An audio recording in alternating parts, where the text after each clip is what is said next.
আদালতের জব্দের নির্দেশ থাকার পরও কিভাবে বেনজির আহমেদের এই সম্পদ নড়াচড়া করছে, কিভাবে এখান থেকে গাছ কেটে বিক্রি করা হচ্ছে, কিভাবে গরু কোরবানির জন্য প্রস্তুত করা হচ্ছে, সেই প্রশ্নের উত্তর কেউ দিচ্ছেন না। বান্দরবান সদর উপজেলার সোয়ালক ইউনিয়নের মাঝের পাড়া এলাকায় বেনজির আহমেদের অপ্রদর্শিত এবং গোপন রাখা সম্পদের সন্ধান পাওয়া গেছে। এখানে 25 একর জায়গা লিজ নেওয়া আছে বেনজির আহমেদ, তার স্ত্রী এবং তার মেয়ের নামে, যেটির দলিল আমাদের হাতে এসেছে। একই সঙ্গে এইখানে যে রিসোর্টটি আপনারা দেখছিলেন আমার পিছনে, সেই রিসোর্টটিতে সর্বশেষ 2021 সালে এসেছিলেন বেনজির আহমেদ। এটি 2016 সালে এই এলাকায় লিজ নেওয়া হয় 25 একর জায়গা। 25 একর জায়গা লিজ নেওয়ার কথা থাকলেও এখানে কিন্তু নেওয়া হয়েছে 80 একরের মতো জায়গা, যেটি বেদখলি। এই জায়গাটিতে দুটি মাছের পুকুর করা হয়েছে গরুর খামার। একই সঙ্গে এখানে যে সেগুন বাগান রয়েছে, এই সেগুন বাগানগুলো থেকে কাঠ কেটে কিন্তু বিক্রি করা হচ্ছে। কদিন আগে আদালত বেনজির আহমেদের সম্পত্তি ক্রয় করার নির্দেশ দিয়েছে, তারপরও কিন্তু আমরা এখানে দেখেছি বিপুল সংখ্যক সেগুন গাছ কেটে বিক্রি করে দেওয়া হয়েছে। আমরা কথা বলেছি এখানকার যারা আছেন তাদের সঙ্গে। বাগানে এগুলা মাঝোফাড়া লামাফাড়া মামার বাগান। আচ্ছা, জি। গাছ কাটছে কারা পেলে? গাছ হাইতে দে এগুলা এই তারা হাইতে দে রে। কারা কাটছে? মঙা হাইতে আর কি। কবে কাটছে? কবে কাটছে? গত মাসে হাইতে।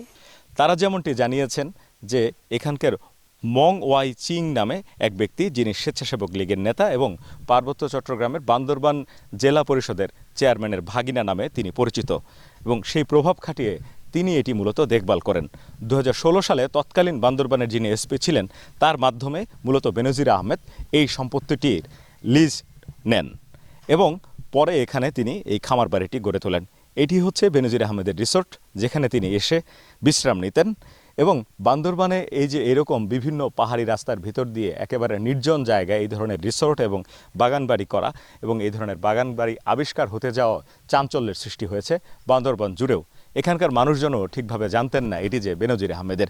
তবে এই বাগানবাড়িটি এসপির বাগান নামে পরিচিত ছিল, কারণ লিজ নেওয়ার সময় মূলত তৎকালীন এসপিকে দিয়েই এটি লিজ নিয়েছিলেন বেনজির আহমেদ। লিজটা তো উনিই নিছে, তাই তো? উনি নিয়েছে, আমি এই বিষয়ে কোনো কিছু জানি না। ওনাদের বিষয়, শুধু পার্শ্ববর্তী হিসাবে এটাকে আমাকে একটা পক্ষ হয়ে সাক্ষী করতে হয়েছে, এটাই। বেনজির আহমেদের সম্পদের পরিমাণ কত আর কোথায় কি পরিমাণ সম্পদ লুকিয়ে রয়েছে সেটি এখনও রহস্যাবৃত। আস্তে আস্তে বেরিয়ে আসতে শুরু করেছে বিভিন্ন পাহাড়ের অলিতে গলিতে, আনাচে কানাচে গহীন পাহাড়ে বেনজির আহমেদের কেনা সম্পদ।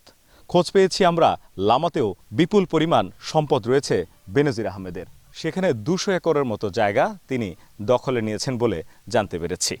এই ইটের সলিং করা রাস্তাটি বেনজির আহমেদের এই বাগান বাড়িতে প্রবেশ করেছে। শুধু এই রাস্তাটি এই বাগান বাড়ির জন্যই কিন্তু করা হয়েছে। কতটুকু প্রভাব থাকলে শুধু একটি গহীন পাহাড়ে একটি বাগান কিংবা বাড়ির জন্য এই ধরনের রাস্তা করা হয়।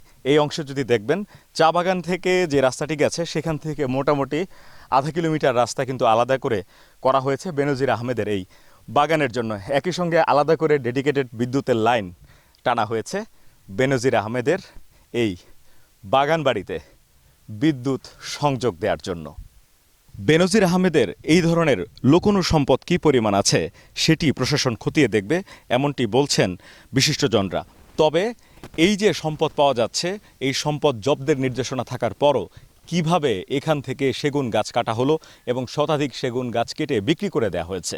একই সঙ্গে কোরবানির জন্য কিন্তু এখনও 35টি গরু আছে যেগুলো বিক্রি করার জন্য রাখা হয়েছে।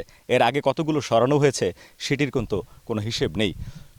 আদালতের জব্দের নির্দেশ থাকার পরও কিভাবে বেনজির আহমেদের এই সম্পদ নড়াচড়া করছে, কিভাবে এখান থেকে গাছ কেটে বিক্রি করা হচ্ছে, কিভাবে গরু কোরবানির জন্য প্রস্তুত করা হচ্ছে, সেই প্রশ্নের উত্তর কেউ দিচ্ছেন না।